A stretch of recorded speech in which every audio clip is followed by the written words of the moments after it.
সকালবেলা পড়ে পড়ে ঘুমোচ্ছি।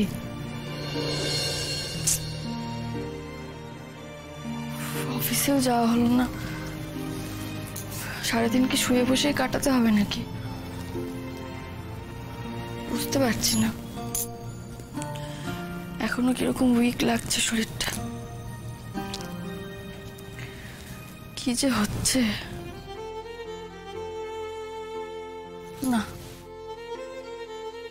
ডাক্তারটা দেখিয়ে নেওয়াই ভালো। যদি জটিল কিছু হয়ে থাকে, বেশি কমপ্লিকেটেড হওয়ার আগে।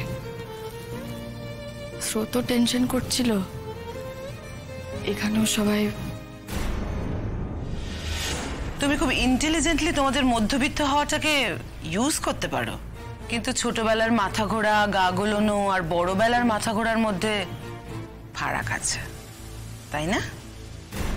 ওনার কথাগুলোর মধ্যে অন্যরকম একটা ইঙ্গিত পাচ্ছি।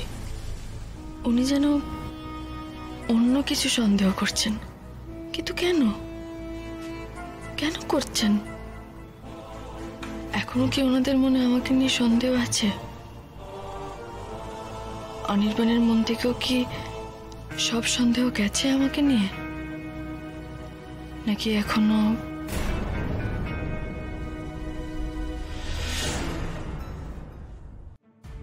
না, ভাগ্যের হাতে যখন নিজেকে সমর্পণ করেই দিয়েছি, তখন আর এসব ভেবে লাভ কি? তবে অনির্বাণের মায়ের কথাগুলো বন্ধ করার জন্য হলেও আমাকে ডাক্তারের কাছে যেতে হবে। অনেক কিছু ভেবে ফেলেছেন আমার অসুস্থতার লক্ষণগুলো দেখে। হয়তো আবার আমাকে অপমান করার জন্য, আমার দিকে আঙুল তোলার জন্য প্রস্তুত হচ্ছেন।